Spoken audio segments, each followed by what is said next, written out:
Today on the show, we're talking about how you build your energy. I'm joined by my good friend, Dr Amantha Imber, and we're discussing all the practical strategies she has in her book for how you can build your energy, recharge, and thrive at work.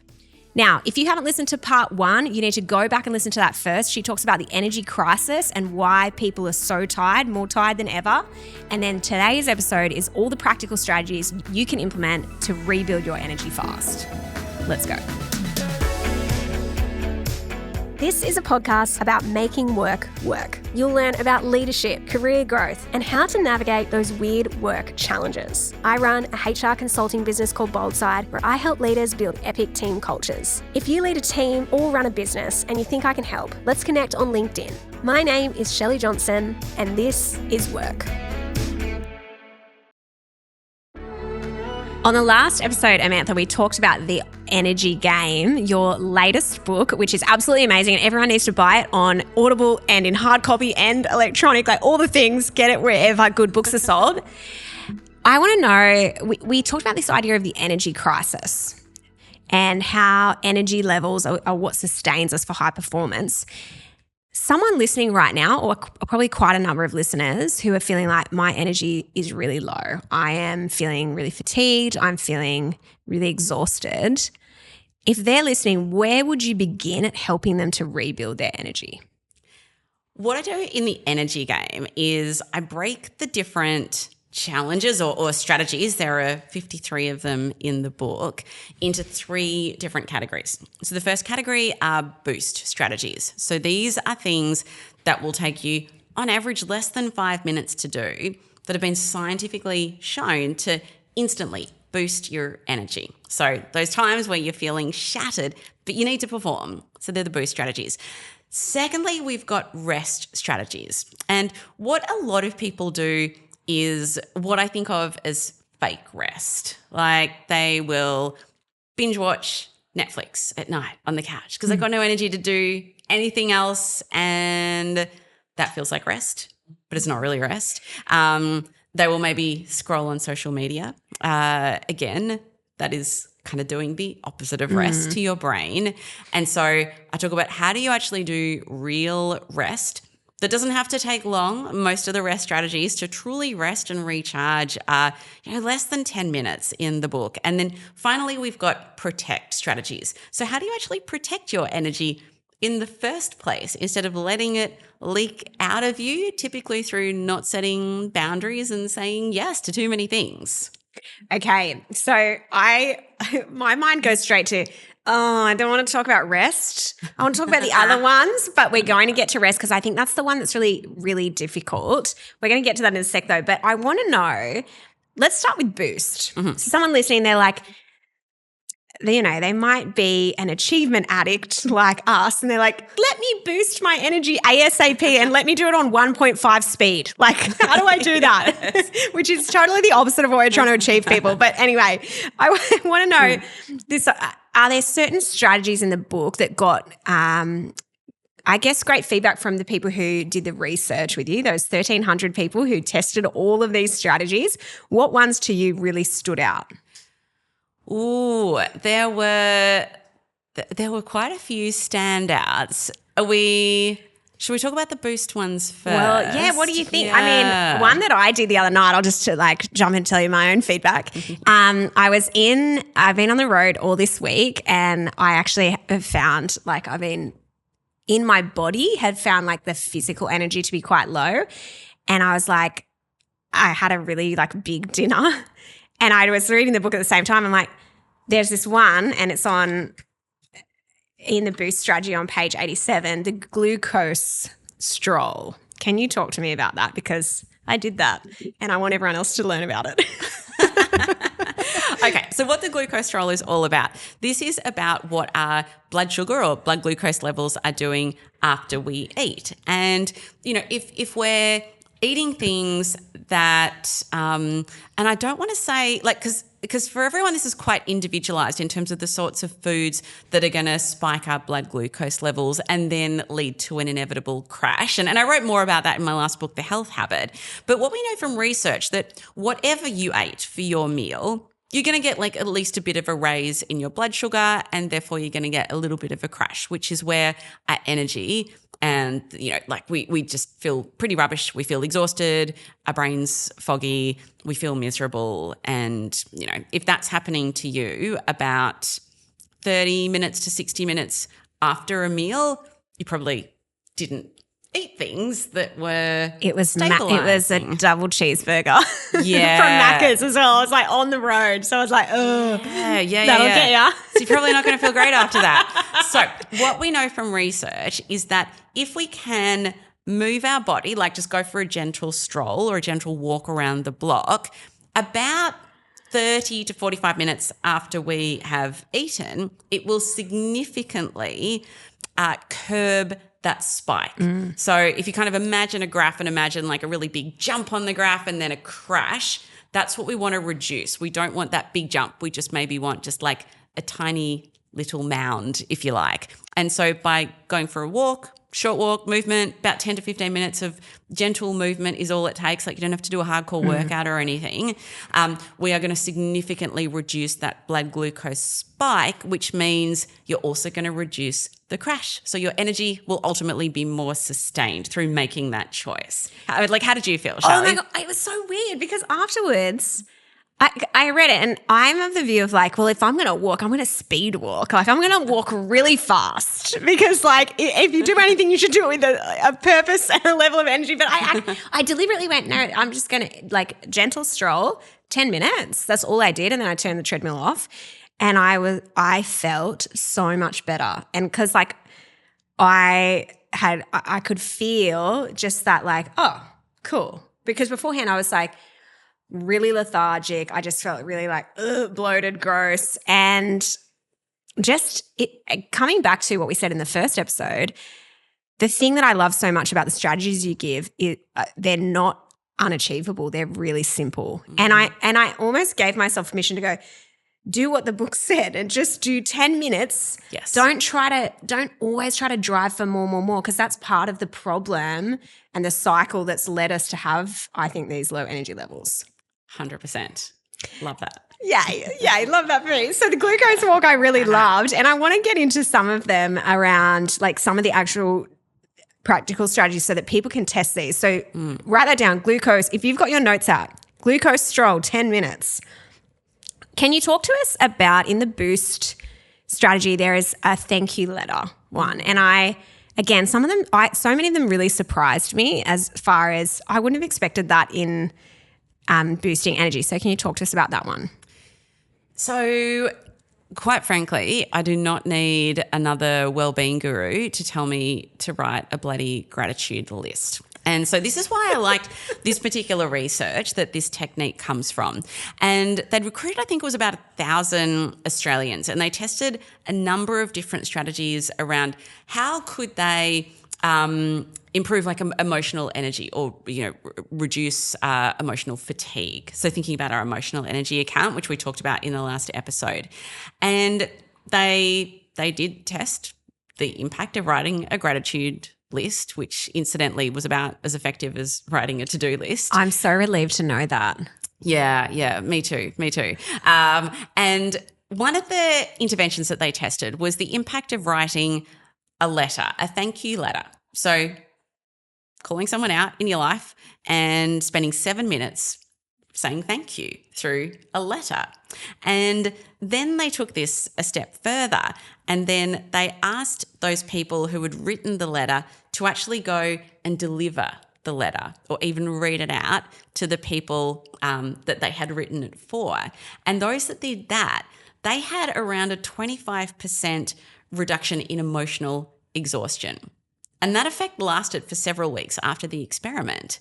So just through saying thank you, ideally writing it down, and then actually delivering that thank you letter is a really simple but incredibly effective way to boost that emotional energy account. So like physically writing it, like handwritten? Handwriting, you could type it. Something I did, I think this might have been, I think it was when I was writing Time-Wise possibly, and someone that's had a huge impact in my life, and I think was probably really influential in me becoming a writer, was my high school English teacher, Mr. Stewart. And so I had the same English teacher from years 8 to year 10. And prior to year 8, I was not a fan of English. I did okay. I think I was probably like a B plus student. But, I grew up with a mum that's a writer, and I think I was kind of expected to enjoy reading and enjoy writing and be really good at that. And I didn't like reading and I didn't like writing. But then in year 8, I remember I was met with this English teacher that was so passionate about storytelling and Shakespeare and language, and you couldn't help but be sucked in by that passion for words. And that completely turned me around. I became a very, very good and motivated English student. And when I was writing Time-Wise, I was thinking about Mr. Stewart, and I looked him up on LinkedIn, and I spent some time writing him a note and telling him just what a huge impact his 3 years of teaching me when I was a teenager had on me. And here I was, like, writing books. That's so good. I love those moments. And I think about the simplicity of that story. And even, what's really funny is that still we call our teachers Mr. Stewart. Yes. Like, we're they're still Mr. Stewart. We wouldn't be able to use their first name. Yes. But to me, again, it comes back to the simplicity of this stuff, the little things that can have a huge uplift in your own energy. And that, what a beautiful way instead of it, I guess, going back to the we mode versus me mode, it's one of those nice ways to move from focusing on me and what I need to do to build my energy, but actually showing gratitude. And how amazing for him, I'm sure that made his absolute week, seeing that. What did he? I'm just curious. What did he respond? He responded quite quickly and really beautifully. He said something like, thank you, that means a lot, and I always knew you'd do something great. And that surprised me because, teachers teach so many hundreds, if not thousands, of students, the ones that are career teachers, as he was and still is. And I was just blown away by that note. Oh, I love that. So we've got these boost strategies. You've talked about the gratitude, this thank you letter. We've talked about the glucose walk. This one's really interesting to me, and I know a few of our people who are here watching us record this are also very keen to know about the acupressure strategy. Yes. Can you talk to us about this one? Okay, so I hate needles. I did try acupuncture once, where needles are stuck in. So when you were pregnant? Points. It was when I was trying to get pregnant, and I thought, everyone talks about acupuncture. I will get some needles stuck in my body and just relax. Yeah, it's not relaxing at all. It's not relaxing at all. I will not be doing that again. And then when I was researching the energy game, I was reading a lot about acupressure, where you're still identifying those same pressure points, but instead of sticking a needle into yourself or having someone else do that, you're simply using your fingers to apply pressure and rubbing that spot in a circular motion, just gently, like for about 3 minutes. And there's a particular protocol that I write about in the book where there are 5 points to apply pressure to, 3 minutes each, and we can talk through a few of those that are above waist height. And just through doing that, because a lot of the studies around energy are done with there's a lot of healthcare worker studies because, the burnout's huge there. There's quite a lot of studies that have been done with cancer patients because fatigue is a huge side effect of cancer and treatment for cancer. And so I think, there was a particular study here that was done with breast cancer, people that were going through breast cancer treatment, and through doing this particular acupressure protocol just for 15 minutes a day for about 6 weeks, they experienced, it was about a 45% reduction in fatigue. Wow. Just through 15 minutes a day of putting some pressure on some different pressure points. So 3 of the points that are above waist height, which, works for video, is just the point that's right between your eyebrows. So just putting pressure just at that spot between your eyebrows, rubbing in a circular motion for 3 minutes. Yep. So you have to do it for a full 3 minutes? That's what they did in the research. Yeah. So you could possibly do less. You could try that. But I'm always a fan of sticking to the protocol in the research that's actually been shown to give results. Now, another spot is just behind the bottom of your ears. If you kind of like put your fingers just under your ears and just a little bit up a bit, you'll sort of feel like an indentation. And if you put pressure there and just rub there, just kind of, behind your earlobe, and you can do both sides at the same time, that is another spot that was part of the protocol. Yeah. Just while you're doing this, Amantha, and we're all practicing with you, every single person in the studio is also doing it. Like, look at all these people. They're like, I need more energy. Okay, so behind the ears. Behind the ears, and then the third spot that is at least above the waist is just below, kind of like at your wrist. If you follow the line down from your little finger down to your wrist, again, there's like a little indentation, just like below your palm, kind of like near where your wrist creases. Hopefully I'm describing this okay for those just listening to the audio. But again, you'll find like a little indentation there, and that is the third spot, just sort of putting some pressure there. So, okay, and then you put pressure there for 3 minutes. For 3 minutes, just rub in a circular motion. And the other spots for those playing along at home, just kind of if you think about where your ankle bone is, about 3 finger lengths up from that behind your shins. If you kind of grip behind there, behind your shins, again, you'll feel an indentation. Just applying a pressure there. And then the final spot is between your big toe and your second toe, just kind of where the webbing is, if you like, not that we're ducks, but you know what I mean. Just like between those toes, putting some pressure there. Well, and you know what? I'm really glad you clarified that we're not ducks because you were wondering, right? I was curious. I was thinking, who am I today? But I do love that. Again, it's coming back to, and I think about those 3 categories of challenges. So we've got 53 challenges: boost, rest, and protect. But then they apply, going back to your energy accounts, I almost think like the energy accounts and the link between the two, like the emotional energy account, if it's low, the thank you letter in boost can really help with that. So I'm just piecing this all together and being able to understand how you can boost energy in the relevant account as well. So again, this is all...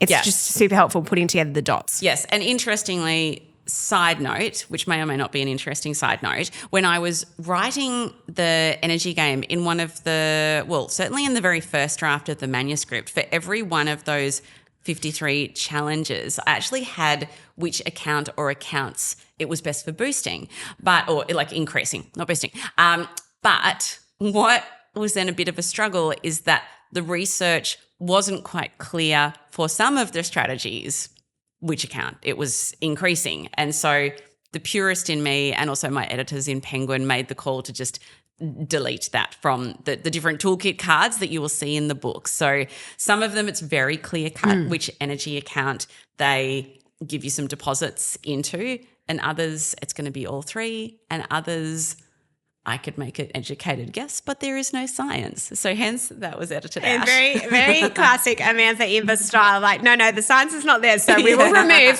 for the integrity of it, which I love.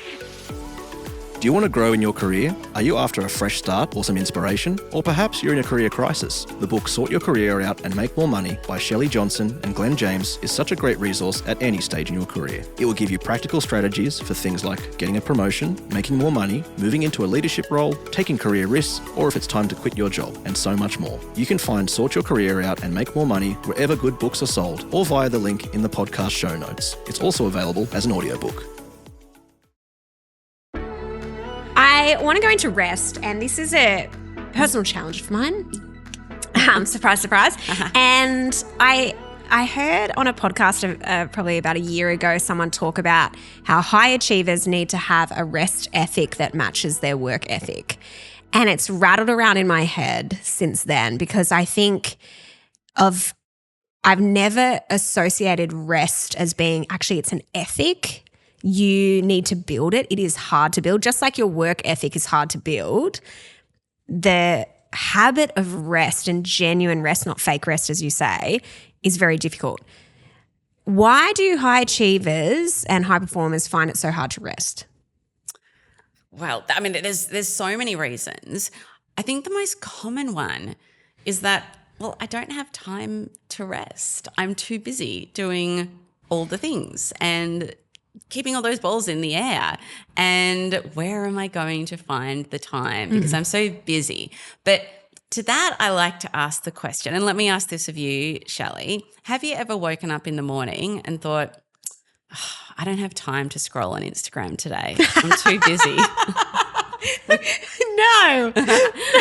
There you go. So you've got time to rest. Well, very well put. And yes, it's like, that is actually, that's not the question I thought you were going to ask, but I'm glad you did. Yes, you're right. So if we think about then the rest challenges, this one I didn't like. Oh, which one? I really didn't like it. It made me uncomfortable. I'm curious.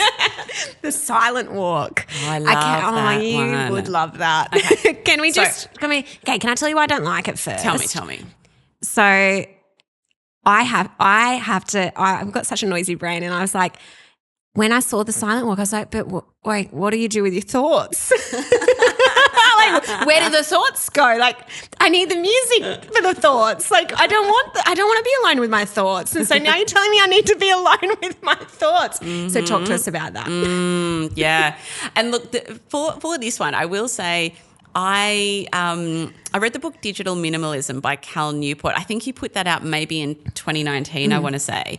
And that really changed my perception with how most of us, certainly you and I suspect, just feel like there needs to be stimulus going in our brain at all times, because I'm never going to have the time to listen to all the podcast episodes and all the songs that I want to listen to and all the things that need to go in my brain so that I can learn and never sit still. And I thought that was healthy.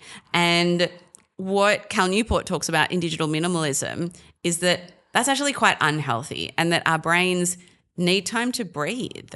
They need time to be bored. And when we stop just loading our brains up with stimulus, they have time to be still and to ponder and create. And when I read that book many years ago, I set myself the challenge. I calculated approximately how many hours I was listening to podcasts per week. And it was about 6 hours I'd calculated. So Wow. It was all my workout time, and it was all my commute time. Might have been 8 hours even. And I made the commitment that I was going to cut that back by 50%. So every second workout, I'd have nothing going in my ears. Oh. I know. Oh, I don't love that. Yeah. And so, and then for my commute into the city, I was stimulus free. My commute home, I was allowed to listen to a podcast. That was your little reward. It was my little reward, getting back into the stimulus addiction. And what I found is that those times where I wasn't just loading my brain up with stimulus, it was like this creativity was unleashed in my brain. It was like nothing I had experienced in many, many months prior. And it became incredibly compelling to just go, I wonder what's going to pop into my brain today. It was like just this fire hose of ideas, and it was amazing. And when I was researching the energy game, I was like, I wonder, where the science is around that. And I found this really interesting study that took a group of people and they were sent on a 12-minute walk. And half the people were told, look at your phones while you're walking, like full permission to just be in your mobile phone, as a lot of people are when they're going for a walk. And then the second group were phone-free. They were not allowed to take anything with them. And what they found is that, not surprisingly, the group that spent those 12 minutes without their phone and went for a walk, it was through a park, so they were getting, a bit of a nature hit as well, and just being present with their surroundings, came back feeling significantly happier, more recharged, and just reported feeling, I just felt really present and in the moment, compared to the phone walkers that were hunched over. They felt pretty crappy after the walk, even though walks are meant to be good for us, but they're not so great for us when we're on our phones. And so I call this the silent walk. Just go for, and it doesn't need to be long. Their study was 12 minutes. It was a 12-minute walk. Like, we can all find time to just go for a 10 or 12-minute walk just around the block as a break during the workday. This is one of the techniques, I must say, that I use I would say every single Yeah, day. wow. I find it so powerful because my work is so, it's computer-based or it's people-based. There's always stimulus buzzing around in my head. And just to have that break for 10 to 12 minutes, I find is so incredibly recharging. Okay, so I like that we framed it as an energy challenge because I would find that challenging, 12 minutes. So I'm going to try that one in the next week, and I'm going to let you know how I go with the 12-minute silent walk. Yeah. You can see how excited I sound and feel. I'm going to try it, and I'm going to let you know. But I do like the idea of, and I think about digital minimalism and Cal Newport's work, and again had the same kind of vibe of that of like, ooh, that feels scary to like be alone with your thoughts. But I'll let you know how I go with my creativity, because you do want that creative energy. I think when your work's cognitively demanding and like you are getting a lot of input of info, but you're not having that space, I can see how that would really help with your creativity. Mm-hmm. Okay, next challenge. The tapping reset. Can you talk to me about that? Okay. So this is a technique called EFT, or emotional freedom technique. EFT is how it's commonly thought about. And it is going to sound really woo, but there is a surprising amount of science behind it. So I first came across this strategy over 10 years ago, where it's quite a common way to treat phobias, funnily enough. It's also brilliant for energy and managing stress, but it's very common for phobia management. And I had a phobia of lizards, and I can't remember why I was so motivated to work on it at the time, but I was. And I was recommended this EFT practitioner, and he was an hour away from my house, which is annoying because I'm in inner city Melbourne and things should not be an hour away. No, they shouldn't. They absolutely should not. Yeah, that is how committed I was. So every Monday afternoon, I'd drive out to this guy's house and we would sit around and I would tap on my face primarily and say a kind of mantra out loud. And I did that it was about 7 or 8 sessions. And then by the 8th session, I had a blue tongue lizard sitting on my lap. No way. Yeah. But unfortunately, it didn't generalize to skinks and geckos. Wait, so it was just one species. Just large, medium to large sized lizards. So a goanna? I'm totally cool with. Would a goanna be okay? I think goannas. Oh, it'll be about that big. Not too bad. Not too They've bad. got massive claws. That's all right, but how fast are they? Oh, fast, yeah. Really? Yeah. Okay. Goannas, they would move fast. Okay, there's not too many in inner city Melbourne, so we're cool. I mean, I really want to have a separate part 3 of this podcast is tell us about the lizards and the therapy. phobia. Yeah, please, can we dig into that in as much detail as we possibly can? But that's a separate episode. Yeah. Okay, so anyone listening, how do we do it? Because I know, first of all, every single person in this studio right now wants to do the tapping reset. Like I want to do that. And can I say my fear? Yes. Which I've talked about on my pod before. I hate flying. And I fly multiple times every week. I hate planes. I get like flight anxiety.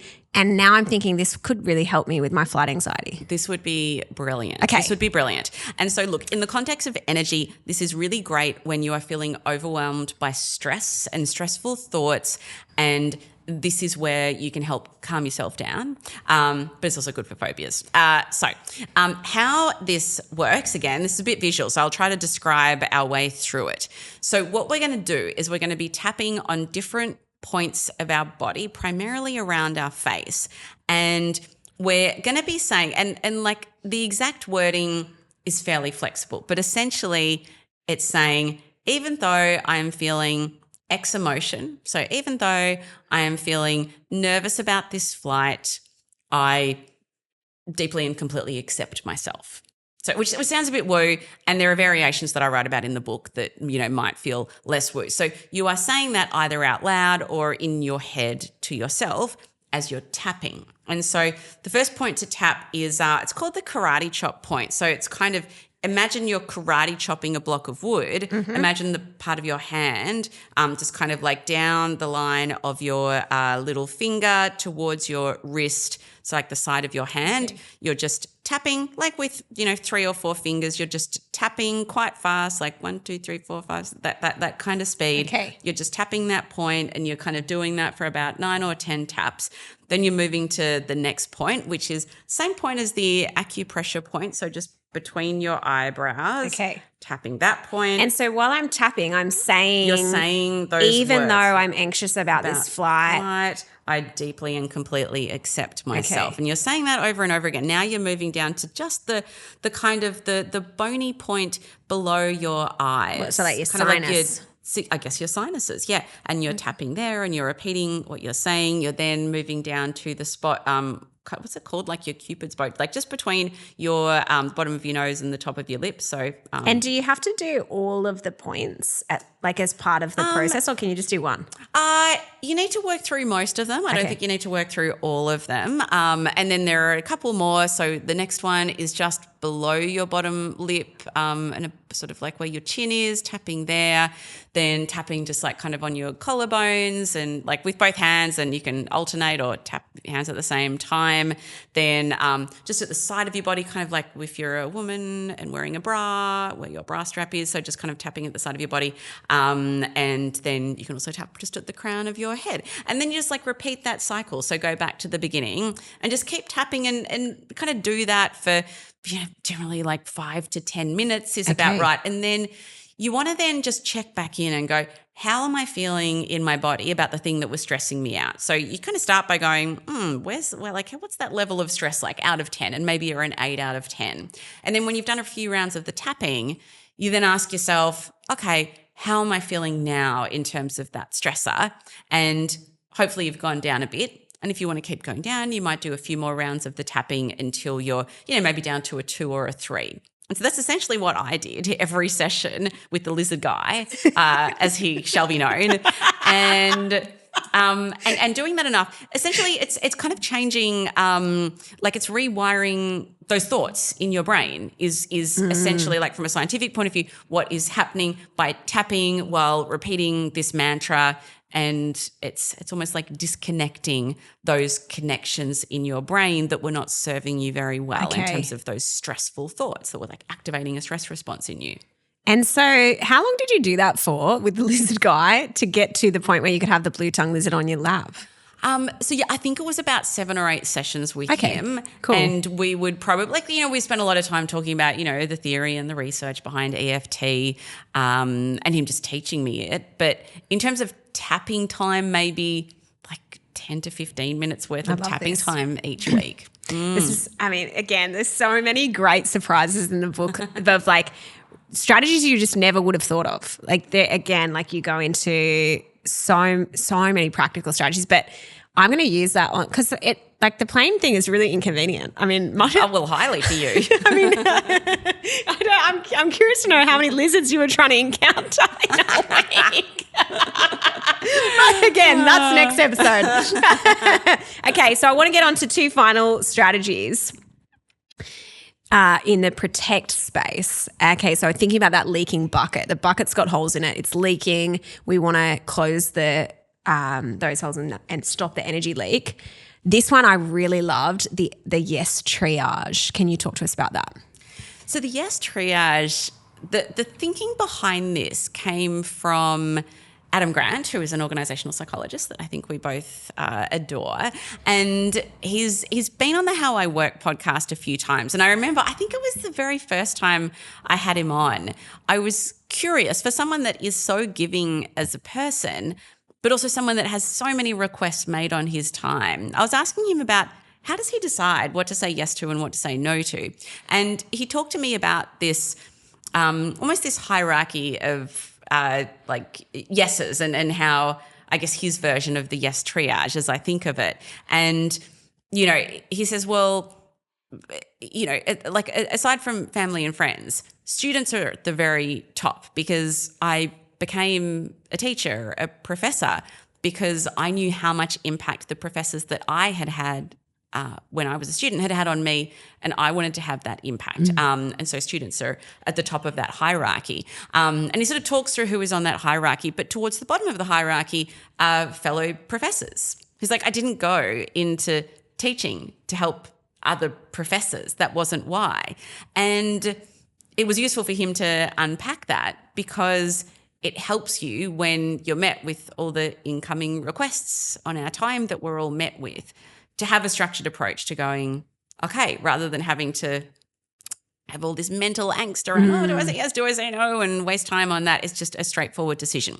So what I talk about in the book is my version of that, which I call the yes triage, where it's really simple. When someone asks for your time in some way, shape or form, and I know that this is sometimes a luxury because sometimes we do not have the choice to say no, but where we do have the choice, firstly asking yourself, does this actually align with my top priorities, say my top 3 priorities for the month? Because it's really easy to let other people's priorities become your own priorities, and particularly if we're a people pleaser or an overcommitter, those 2 particular energy types that we talked about in the part 1 episode, we kind of just want to say yes, no matter whether it aligns with our goals or whether it doesn't. So that's the first question.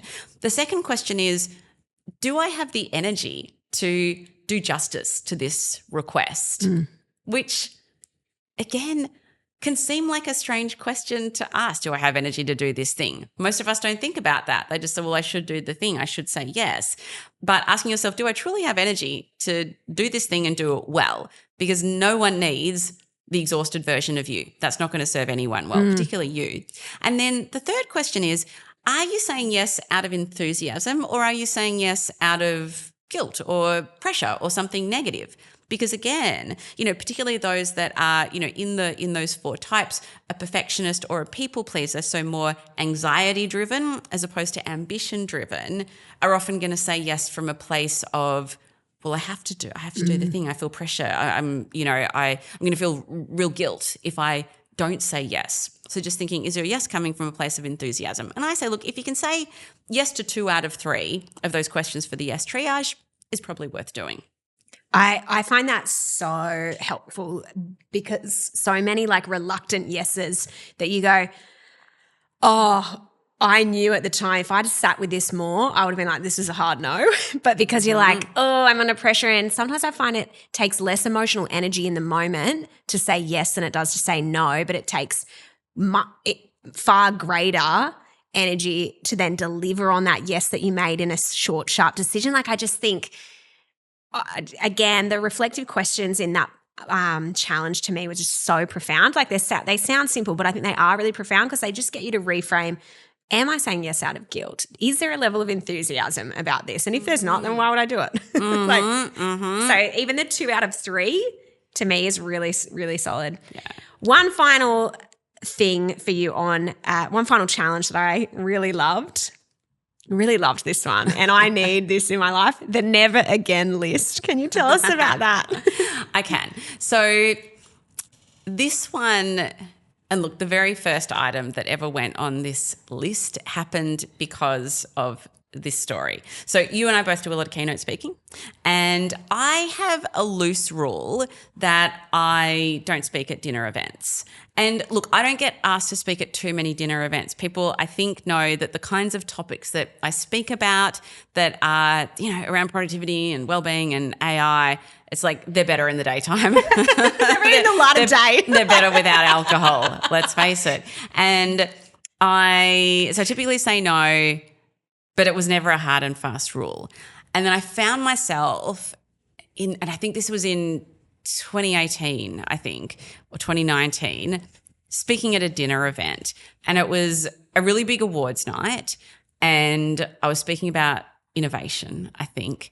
And it was like, this packed venue, 600 people all sitting around cabaret-style seating, eating their mains while I was up on stage doing a 20-minute keynote about innovation for these innovation awards. And I remember throughout that whole entire presentation, I could not actually hear myself speak because the volume of the room and the people having conversations while they were, clattering their knives and the forks cutlery on the plate. But seriously, the conversations that people were having while I was talking, could not hear myself. I just wanted that stage to swallow me whole. It was the single worst speaking experience I've had in my life. And I remember getting off the stage and Adam Spencer was emceeing the event. And I said to Adam, oh my gosh, I feel absolutely humiliated by what went on. And it's like, it wasn't that bad.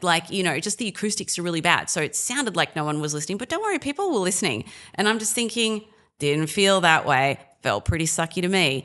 And after that event, I said to myself, never again will I say yes to speaking at a dinner event.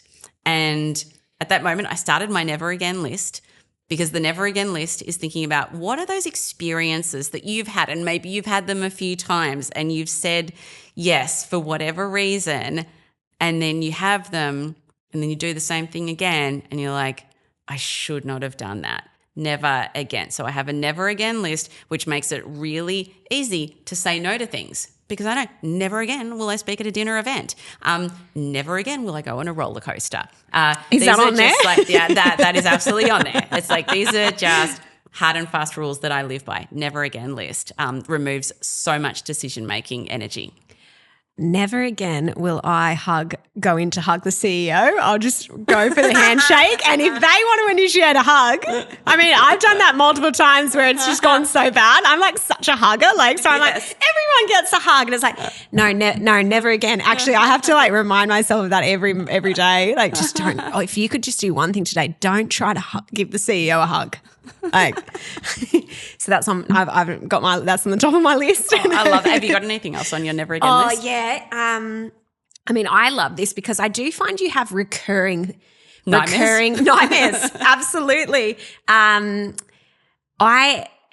am very protective of my evenings when I'm traveling. So people will often. It's only a very small instance where I would have a dinner. Like me in Melbourne. Yeah, Shelley, when you're next in Melbourne, let's do dinner. But that's what I mean. Very small group of people who I'll be like, yes, we are catching up for dinner. And we've done that multiple times. It's always Japanese. Yeah, yes, it is. I think certain things that you just learn about yourself where I know for me, my energy recharges with time to myself. And when you're facilitating big rooms of people all day, that is such an energy drain. And so I've got a pretty hard and fast rule with a small handful of people that are exceptions to this, where I'll go, I don't do a dinner with a social dinner after I've done a keynote or a workshop or something like that. So that's on my never again list. But I think it's really helpful for people just to eliminate that, like you say, the decision-making energy. Do I say yes to this? Do I say no to this? It's like, no, I remember that 20-minute keynote where people were talking through. That is one of my, so rude, first of all, but also the clanking of glasses and cutlery would irritate me too. It's the worst. It's the worst. Hey, I know people are going to want to get this book, and I want one final thought from you for a listener right now who the energy's low, and something you would have loved to have heard in that moment where your energy was low. What would you say to them? So, the big thing I learned when I was doing research for the energy game is that you don't have to overhaul your life. And often if you are at a point of burnout, there probably are some big decisions you need to make and some big changes that you need to make. And I do write about that in the energy game, because I did make some very big changes in 2024 and they absolutely lifted my energy. But I couldn't have done that without starting small and starting with the challenges that I write about in the energy game, to start to claw back and build back some of that energy that was just absolutely missing from me in that year. Beautiful. Well, hey, everyone needs to get the book. Mine is I have used so many of the strategies already. It is such a helpful resource, super practical, but so many of the parts of it that are so profoundly relatable. You're going to get so much out of it. Audible, get a hard copy, get it on Kindle.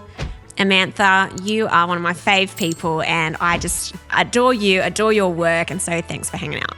Oh, thanks, Shelley. Right back at you too. If you have enjoyed the show today, forward it to a friend, colleague, or family member who you may think it would benefit. Shelley's business Bold Side provides leadership training for a variety of different businesses. To learn more, visit boldside.com.au. If you would like to book Shelley to speak at one of your events, please reach out to the team via moneypodcast.com.au.